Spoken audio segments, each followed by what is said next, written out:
Welcome to this video on landscapes fashioned by water. This is the first of a 2-video sequence on streams and running water. I'm Aida Awad from Broward College. The learning targets for this video are: I can recognize and illustrate the movement of water through the hydrological system. I can describe the processes of stream flow and the stream's ability to erode. I can analyze variables related to stream velocity, gradient, and discharge, and I can identify the 3 types of sediment load. Let's start out with drainage basins or watersheds. A drainage basin or watershed is an area of land that drains all of the streams into a common river, a common distributary river. So smaller tributary rivers flow into that larger trunk or distributary river, and that's the area of land that is drained by that entire river system. One drainage basin or one watershed is separated from adjacent watersheds by a divide. So there's a high area of land shown by the dashed yellow line in this picture that separates water that falls on one side of the divide and flows into one stream system, one watershed, from water that falls on the other side of the divide and then flows into an adjacent watershed. In the diagram below, we see a map of the United States that shows us that larger drainage basins or watersheds can contain smaller ones. A good example of this is the Mississippi River drainage basin.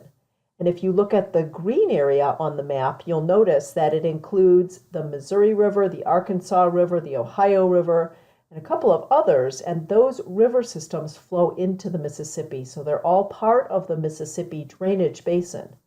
You'll see that there are other drainage basins that drain North America, and drainage basins in this case for North America are separated by the Great Divide, which you'll see labeled running through the Rocky Mountains.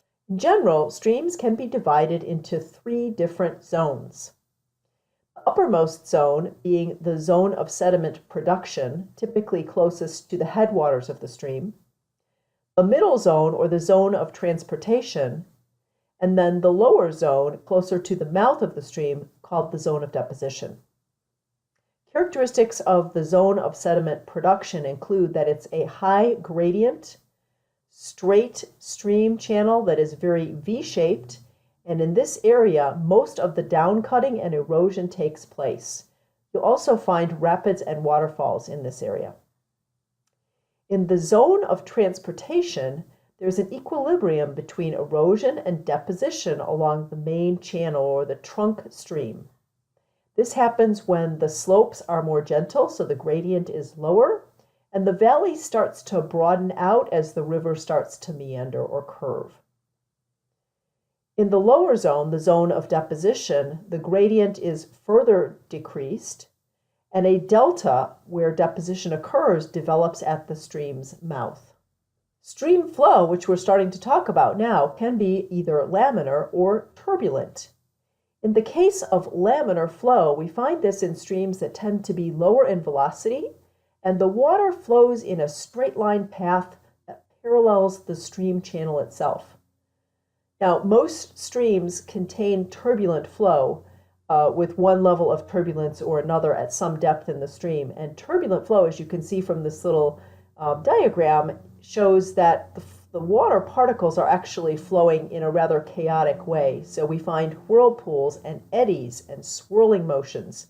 And this is caused by the roughness of the stream bed, and all of that turbulence increases the erosive power of a stream. Stream velocity is another factor that impacts the ability of a stream to erode and to transport material.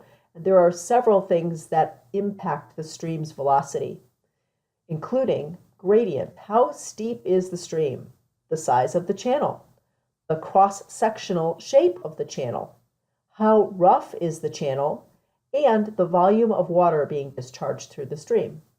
Stream velocity is not constant within a stream over its entire length or even in a certain point at a certain time, but stream velocity varies based on those different variables.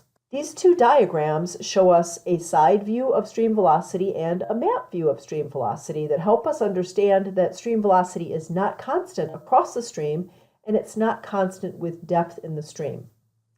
In fact, the highest velocity is away from areas where friction slows the stream water down, such as along the stream bed or along the channel banks. And as you can see in the top picture, the stream velocity is in fact greatest in the center of the stream, just below the surface. Stream gradient, or slope of the stream bed, is not too hard to calculate. In fact, we calculate it by determining the change in elevation between points along a stream divided by the distance along that stream. So I've done an example for you here. This is from Ennis, Montana's quadrangle. And in Ennis, Montana, there is an alluvial fan where several streams radiate out across the alluvial fan. So I'm looking at one particular stream here, and I've looked at 2 points, point A and point B, that you can see in the red arrows. And the elevation change between point A, which is higher, and point B is 400 feet. But the distance along that stream is only 1.5 miles.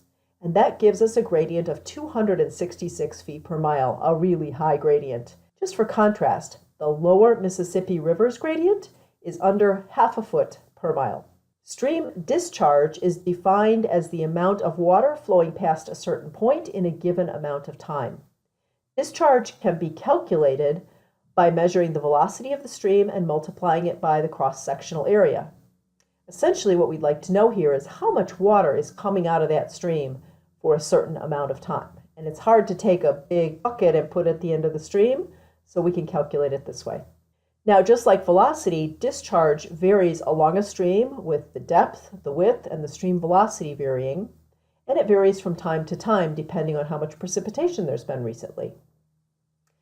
We have a nice diagram at the bottom of this slide showing stream discharge across the United States for several of the major rivers. Now, this is showing the mean annual discharge, and the bigger the discharge, the wider that stream channel is marked on the map. So you can see that from the headwaters of the Mississippi River up to the north, down towards the mouth in the south, that the discharge increases as you would expect it. The Mississippi is picking up water from all of its tributaries, and that increases the discharge. Turning our attention now to the way that sediment is carried by a stream. Streams actually sort sediment that they carry. They sort it by grain size, and they sort it into 3 different categories: dissolved load, suspended load, and bed load. Now, dissolved load is material like salts and minerals that are carried into the stream, oftentimes from a groundwater source. Suspended load is the largest fraction of sediment that a stream carries typically, and it contains sand and silt and clay. It's controlled by velocity, so if the stream is flowing rapidly enough to carry those particles, those will be part of the suspended load. If the stream is flowing very slowly, some of the larger particles listed there, such as the sand, might settle out. Larger particles, large grains of sand, cobbles, gravel, will form the bed load in a stream, and the bed load moves along the stream bed by saltation, which is kind of rolling or tumbling along that stream bed. So 3 types of sediment load. And finally, thinking about transporting sediment, 2 important terms that we'll be using are the terms competence and capacity. They're actually very simple. Competence is simply the maximum grain size of sediment that is transported by the stream. The stronger the current, the larger the particles will be transported. And capacity is the total amount of sediment that a stream can transport. And now I think we can go back and look at the learning targets again. So we've talked about streams moving water through the hydrological system. We've talked about the processes of stream flow and a stream's ability to erode. We've looked at stream velocity, gradient, and discharge, and we've identified the 3 types of sediment loads. I think you're ready for your Mastery Check quiz. See you in class.